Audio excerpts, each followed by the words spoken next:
চলো আজকে তোমাদের দেখাই বাবা মার ম্যারেজ অ্যানিভার্সারিতে আমরা কি খেলাম। কিছুদিন আগেই ছিল বাবা মার প্রায় 40 বছরের ম্যারেজ অ্যানিভার্সারি। এতগুলো বছর একসঙ্গে পথ চলা, সেলিব্রেশন তো করতেই হয়। তাই আমরা অর্ডার করে নিয়েছিলাম রাতের জন্য ডিনার। আমরা খাবার অর্ডার করেছিলাম ধানসিঁড়ি থেকে। হ্যাঁ, এটা একটা বেঙ্গলি কুইজিন রেস্টুরেন্ট, আর আমরা এখানে এর আগেও খেয়েছি।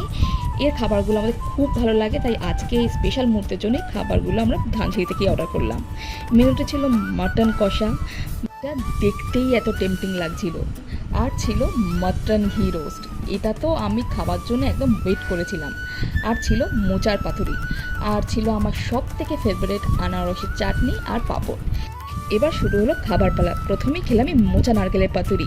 এটা আমি সত্যি প্রথমবার ট্রাই করলাম, আর সত্যি বলতে এক কথা ছিল অসাধারণ। কি মাছের জায়গায় যদি এই পাতুরি পাওয়া যায় আমার সত্যি একটুও দুঃখ হবে না। নিলাম মাটন কষা, কি নরম আর ফ্লেভার। আমি অনেক জায়গায় বেঙ্গলি কুইজিন খেয়েছি, কিন্তু এই মাটনের পিস সত্যি অসাধারণ। সব পারফেক্ট, একদম সমান, আর মুখে দিলে গলে যাচ্ছিলো।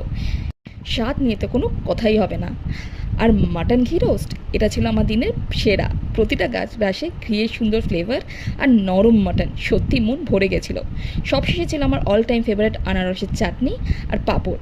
তোমরা যদি ধানসিঁড়ি থেকে খাবার না ট্রাই করে থাকো, তাহলে আমি বলবো একদিন অবশ্যই ট্রাই করো।